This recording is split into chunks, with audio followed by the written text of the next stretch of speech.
Welcome back. मैं लवकेश साय एक बार फिर आपका स्वागत करता हूं आपके अपने यूट्यूब चैनल पर। यह है आपकी हिंदी पेडागोजी की क्लास। तो चलिए स्टार्ट करते हैं अपने पहले क्वेश्चन से। आपका पहला क्वेश्चन है, प्राथमिक स्तर पर भाषा सिखाने से तात्पर्य है, मतलब हम प्राथमिक स्तर पर भाषा क्यों सिखाते हैं, कहने का मतलब ये है, ठीक है ना। क्या मतलब है? तो पहला ऑप्शन है आपका भाषा वैज्ञानिक तथ्य स्पष्ट करना, कि भाषा के जो वैज्ञानिक तथ्य हैं उन्हें स्पष्ट करना, क्लियर करना। दूसरा, भाषा का व्याकरण सिखाना। तीसरा, उच्च स्तरीय साहित्य पढ़ाना। चौथा है भाषा का प्रयोग सिखाना। तो यहाँ पर जो आपको ऑप्शन है फोर्थ, भाषा का प्रयोग सिखाना, ये सही है, ठीक है। नेक्स्ट क्वेश्चन है आपका, बाल्यावस्था में किसी वस्तु तक पहुँचने, उसे पहचानने, बिना किसी सहारे के खड़े होना आदि किस प्रकार का अधिगम कहलाता है? तो आपको बताना है यहाँ पर। पहला ऑप्शन है आपका संज्ञानात्मक, दूसरा है क्रियात्मक, तीसरा है विचारात्मक और चौथा है वाचिक। देखो, संज्ञानात्मक नहीं है ना, कि अपनी बॉडी की मूवमेंट को यूज़ करा, तो यहाँ पर क्रियात्मक होगा, ठीक है ना, एक्टिविटी से रिलेटेड।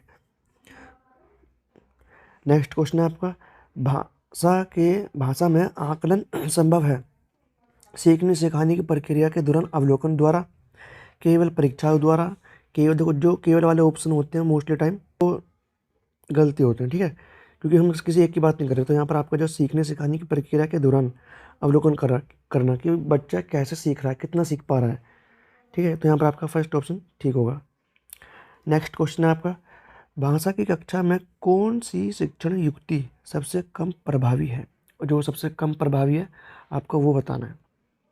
तो यहाँ पर पहला ऑप्शन आपका उचित गति एवं प्रवाह के साथ पढ़ने पर बल देना, ये तो बिल्कुल ठीक है, ठीक है। सेकंड ऑप्शन है शुद्ध उच्चारण पर अत्यधिक बल देना, बहुत ज़्यादा बल नहीं देना, है ना, अत्यधिक, क्योंकि छोटे क्लास के बच्चे हैं, थोड़े डाउटफुल है। थर्ड ऑप्शन आपको बच्चों की रुचि के अनुसार परिचित विषयों या प्रसंग पर चर्चा करना, ये भी ठीक, क्योंकि जब बच्चे जिस चीज़ को जानते हैं वो फटाक से बोलने की कोशिश करते हैं, ठीक है ना, कि जो उन्हें पता है उस चीज़ के बारे में।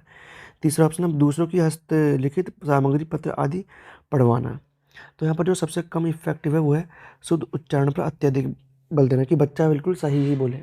ये जरूरी नहीं कि बच्चा फर्स्ट टाइम या सेकंड टाइम या थर्ड टाइम सही बोले, ठीक है ना, ज़्यादा टाइम भी ले सकता है, लेकिन वो टाइम ले सकता है, इसलिए अत्यधिक बल नहीं देना। तो यहाँ पर आपका जो सबसे कम प्रभावी है सेकंड ऑप्शन है, ठीक है। नेक्स्ट क्वेश्चन है आपका, भाषा शिक्षण का सिद्धांत या नियम नहीं है। अब आपका जो भाषा है जो हम पढ़ाते हैं, जो उसका प्रिंसिपल कौन सा नहीं है, आपको ये बताना है। पहला है निश्चित उद्देश्य एवं पाठ्य सामग्री का सिद्धांत, दूसरा है व्यक्ति विभिन्नता का सिद्धांत, तीसरा है निश्चित से अनिश्चित का की ओर का नियम, और चौथा विश्लेषण से संश्लेषण की ओर का नियम। तो यहाँ पर जो आपका थर्ड ऑप्शन है निश्चित से अनिश्चित की ओर का नियम, ये भाषा का जो सिद्धांत है या नियम है वो नहीं है, ठीक है। नेक्स्ट क्वेश्चन है आपका, निगमन विधि है। अब आपको बताना निगमन विधि मतलब क्या क्या है, ठीक है ना। तो पहला ऑप्शन है नियम बताकर उदाहरण देना, उदाहरण देकर नियम बताना समझाना, भाषा का अनुकरण करने की विधि, या बिना उदाहरण दिए भाषा। देखो, थर्ड भी नहीं है, फोर्थ भी नहीं है, उदाहरण देकर नहीं बताते, इसमें पहले नियम बता देते हैं, ठीक है, जो निगमन विधि है। तो यहाँ पर आपका जो फर्स्ट ऑप्शन है वही ठीक होगा। नेक्स्ट क्वेश्चन है, प्राथमिक स्तर पर बहुसांस्कृतिक पृष्ठभूमि वाली कक्षा में बच्चे लक्ष्य भाषा के परिवेश से भाषा अर्जित करते हुए, अब आपको बताना क्या है, लक्ष्य भाषा की अपनी भाषा से तुलना करते हैं, धीरे धीरे भाषा के रचनात्मक प्रयोग का अभ्यास करने लगते हैं, उसे शुद्ध अशुद्ध रूप में पहचानने लगते हैं, या फिर व्याकरणिक नियमों की शुद्धता को परखते हैं। तो यहाँ पर जो इसका ऑप्शन है धीरे धीरे भाषा के रचनात्मक प्रयोग का अभ्यास करने लगते हैं, यहाँ पर आपका सेकंड ऑप्शन ठीक है। नेक्स्ट क्वेश्चन आपका, बहुसांस्कृतिक पृष्ठभूमि वाली भारतीय कक्षाओं में भाषा शिक्षण के लिए अति आवश्यक है। तो पहला ऑप्शन आपका परस्पर बातचीत के लिए अनेक अवसरों का निर्माण करना। तो यहाँ पर जो ये सबसे सही ऑप्शन यही है। और भी देख लेते हैं, विद्यार्थियों को श्रवण व लेखन कौशलों के अधिकाधिक अवसर देना। देखो, सिर्फ श्रवण कौशल के दे रहा है, यहाँ पर सिर्फ भाषा व लेखन कौशल के दे रहा है, लेकिन जो फर्स्ट वाला है उसमें चारों को इंक्लूड किया गया है, उसे अनेक अवसर दे रहा है। अब वो अवसर चारों में से कोई से भी हो सकते हैं, ठीक है ना। या फिर फोर्थ ऑप्शन लक्ष्य भाषा के विभिन्न भाषिक तत्वों का अधिकाधिक अभ्यास, लक्ष्य भाषा के भाषिक तत्वों का अधिकाधिक अभ्यास, तो फोर्थ ऑप्शन भी नहीं है, ठीक है ना। जो सबसे बेस्ट ऑप्शन है वो है आपका फर्स्ट। नेक्स्ट क्वेश्चन आपका, भाषा शिक्षण में व्याकरण पढ़ाने के लिए प्रयुक्त किया जाना वाला सिद्धांत, मतलब प्रयुक्त किया जाने वाले सिद्धांत या नियम है। अब आपको बताना कौन सा सिद्धांत या नियम है। पहला ऑप्शन है आपका आवर्ती का सिद्धांत, दूसरा है ऑप्शन आपका अनुकरण का सिद्धांत, तीसरा है आगमन एवं निगमन नियम, और फोर्थ है आपका अनुबंधन का सिद्धांत। तो सबसे जो सही ऑप्शन जो आवर्ती का ऑप्शन वो सिद्धांत भी नहीं है, क्योंकि हम बार बार बच्चे को सिर्फ पढ़ाने से कि बेटा इसको इस तरीके से बोल, हर बार रिपीट करने से बच्चा नहीं सीख पाएगा, उसे समझाना चाहिए, उसे समझाना पड़ेगा। अनुकरण से भी नहीं होगा कि टीचर बोला कि मेरे पीछे पीछे पढ़ो, ये तो रटने वाली बात हो गई। और थर्ड ऑप्शन आपका आगमन एवं निगमन विधि। पहला आप बच्चे को उदाहरण तो बहुत सारे, फिर उसके बाद बच्चा समझ जाएगा कि ई की मात्रा कहाँ कहाँ चढ़ेगी, ठीक है ना, आगे खुद ही वो इस चीज़ को आइडेंटिफाई कर लेगा। और यदि निगमन विधि से पढ़ाओगे तो ये इसकी उल्टी हो जाती है, ठीक है। तो यहाँ पर आपको जो थर्ड ऑप्शन है वो यहाँ पर सबसे सही ऑप्शन है। नेक्स्ट क्वेश्चन है आपका, बोलना कौशल के विकास के लिए सबसे अधिक महत्वपूर्ण सिद्धांत सिद्ध हो सकता है। बोलना कौशल के लिए सबसे अधिक महत्वपूर्ण सिद्ध हो सकता है। तो श्रुतलेख, कथा श्रवण, परस्पर वार्तालाप, या फिर सुनी गई सामग्री का ज्यों का त्यों प्रस्तुतिकरण। देखो ज्यों का त्यों प्रस्तुतिकरण नहीं करना है ना, कथन श्रवण भी नहीं करना और श्रुतलेख भी नहीं, मतलब साफ साफ लेख भी नहीं करना। तो बोलने की बात हो रही है, जब आप मतलब आप जब किसी सामने वाले बंदे से बात करोगे तो आप उसको साथ साथ सुनोगे और उसकी बात को अप्लाई करोगे। तो सबसे जो बेस्ट जो ऑप्शन है बोलने कौशल को विकसित करने के लिए आपका थर्ड है। नेक्स्ट क्वेश्चन है आपका, सृजनात्मकता का विकास करने में कौन सा सहायक नहीं है। और सृजनात्मकता का विकास, ठीक है ना, क्रिएटिविटी का विकास करने में कौन सा सहायक नहीं है। कविता पूरी करना ये तो हेल्प कर सकता है, ठीक है। दूसरा ऑप्शन है आपका चित्र पर आधारित मौखिक अथवा लिखित वर्णन। जो चित्र आपको कोई पेंटिंग दे दिया और आप उस पेंटिंग का देखकर उसको डिस्क्राइब कर रहे हो, ठीक है ना, कि पेंटिंग क्या बताना चाह रही है, तो आप अपने अकॉर्डिंग बताओगे, दूसरा व्यक्ति अपने अकॉर्डिंग बताएगा, ठीक है।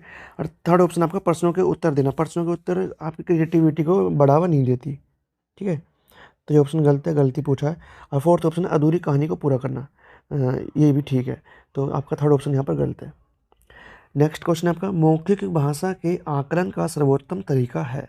अब मौखिक भाषा के जो आकलन है उसका सबसे अच्छा तरीका क्या मतलब कौन सा हो सकता है। पहला ऑप्शन आपका अंत्याक्षरी, दूसरा प्रश्नों के तथ्य शुद्धता उत्तर देना, मतलब जैसे प्रश्न है उसके एकदम शुद्ध उत्तर देना, तीसरा अनुभव बांटना व बातचीत, और फोर्थ ऑप्शन आपका किताब पढ़ना। तो यहाँ पर जो आपका थर्ड ऑप्शन है अनुभव बांटना व बातचीत, मौखिक कौशल का जो आकलन करने का सबसे बेस्ट तरीका है।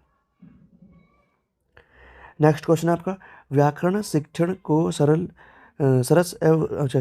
एवं रुचिकर बनाने के लिए निम्नलिखित में से कौन सा उपाय नहीं किया जा सकता। सरल और रुचिकर बनाने के लिए कौन सा उपाय नहीं किया जा सकता। पहला ऑप्शन आपका व्याकरण की पाठ्यचर्या छात्रों के स्तरानुसार बनाना, कि थर्ड क्लास का बच्चा है तो हमें पता होना चाहिए कि थर्ड क्लास के बच्चे को हमें कितनी नॉलेज प्रोवाइड करनी है, ठीक है। दूसरा है व्यावहारिक व्याकरण की शिक्षा भाषा संसर्ग विधि से देना। तीसरा ऑप्शन है छात्रों को नियम व परिभाषा रटने के लिए प्रोत्साहित करना। देखो नियम और आप रटने के लिए प्रोत्साहित तो नहीं करोगे, व्याकरण के नियम सिखाने के लिए, ठीक है ना। तो यहाँ पर आपका जो थर्ड ऑप्शन है वो गलत होगा, ठीक है। गलत वाला बताना, तो गलत वाला ये है और सब सही ऑप्शन है। जैसे कि फोर्थ ऑप्शन है व्याकरण शिक्षण के दृश्य श्रव्य सामग्री के प्रयोग से रोचक बनाया जाए। आपका थर्ड ऑप्शन यहाँ पर गलत होगा। नेक्स्ट क्वेश्चन है आपका, बच्चों के बोलना सीखने के संदर्भ में कौन सा कथन सही है, मतलब बच्चे के जो बोलने के संबंध में कौन सा कथन सही है आपको बताना है। पहला ऑप्शन है सभी बच्चों की बोलना सीखने की गति एक समान होती है। दूसरा है बड़े परिवार में बच्चों की बोलना सीखने की गति तेज होती है। ये तो देखो ये तो मिथ है कि बड़े परिवार में तेज होगी, छोटे परिवार में कम होगी। और जो पहला ऑप्शन है वो भी गलत है आपका, सभी बच्चों की बोलने की गति एक जैसी होती है। जरूरी नहीं है, कोई बच्चा 2 साल की उम्र में बोलना सीखता है, कोई बच्चा 6 महीने की या फिर 1 साल की उम्र में बोलना सीख जाता है। थर्ड ऑप्शन आपका निर्धन परिवारों से आए बच्चों की बोलना सीखने की गति धीमी होती है, ये भी गलत है। और फोर्थ ऑप्शन आपका कहना सुनने के अधिक से अधिक अवसर मिलने पर बच्चे बोलना सरलता से सीखते हैं, उन्हें मौके दो, ठीक है ना, तो बच्चा ज़्यादा से ज़्यादा सीखेगा बोलना। तो यहाँ पर जो आपका फोर्थ ऑप्शन है वो ठीक है। नेक्स्ट क्वेश्चन आपका, भाषा आकलन में कौन सा तत्व सर्वाधिक महत्वपूर्ण है। तो पहला ऑप्शन है भाषा आकलन में सुलेख, दूसरा ऑप्शन है आपका भाषिक संरचनाओं पर आधारित प्रश्न, तीसरा विविध अर्थ वाले प्रश्न, चौथा श्रुतलेख। तो श्रुतलेख भी नहीं होगा और सुलेख भी नहीं होगा। तीसरा ऑप्शन है विविध अर्थ वाले प्रश्न पूछना, तो ये भी नहीं होगा कि अलग अलग अर्थ वाले।